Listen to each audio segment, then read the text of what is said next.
What cigarette do you smoke, Doctor? Regular or king size. Buy them by the carton. Yes, surveys show more doctors smoke Camels than any other cigarette. The farther smoke travels, the smoother it tastes. Smoke Camels, the cigarette so many doctors enjoy. I've been a smoker for 20 years, and I just found the smarter alternative. No ash, no odor. It's nothing compared with cigarettes. The studies that have compared the safety long-term of vaping versus cigarettes? There are none. So then how can anybody believe it's safer? My job as a toxicologist is to make sure products that are out for consumption are safe. And I'm always skeptical when there's a new product on the market without any kind of regulation.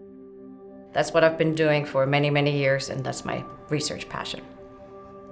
The bottom line is, e-cigarettes are not without health effects. They're changing the respiratory mucosa as compared to an otherwise healthy, non-smoking, non-vaping person. And they're changing it in a different way than what we know cigarette smoking does. How this manifests or how this results into long-term diseases, we don't know. All we know is they're not without health effects.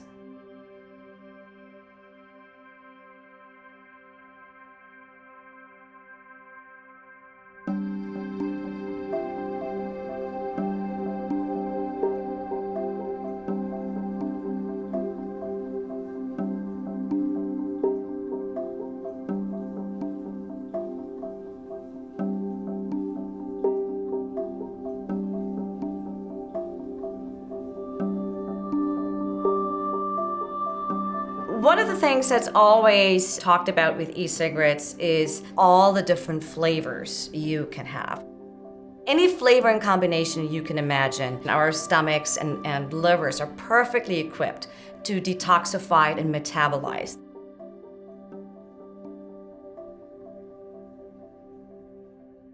When you then switch the route of exposure and go through the lung is really not a good organ to metabolize foreign compounds. The first line of defense in your lung. One is a barrier, which is almost just like a fence. And then you also have like little guards that are basically patrolling the outside of your fence at all times. One of the compounds or one of the flavors that we're really interested in is cinnamaldehyde.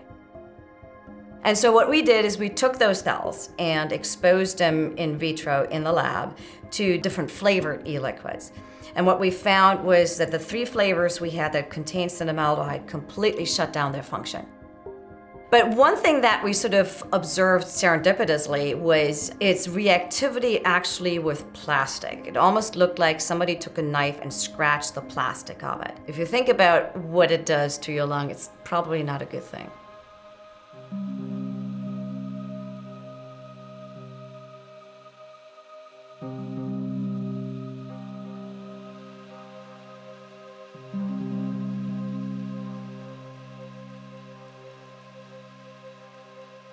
One of the things that caught me off guard, and I study e-cigarettes, is Juul and Juuling and these newer devices that are really popular among adolescents.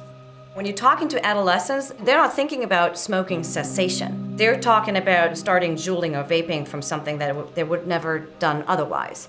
I think the conversation needs to change from calling it a harm reduction product to something that they would have otherwise not used. I have 2 kids myself, 15-year-old and a 16-year-old. I see how it's exploding in the middle schools and high schools. So for me personally, the call of action is to affect change directly in my community and on a larger scale, contribute to data that can help set regulations.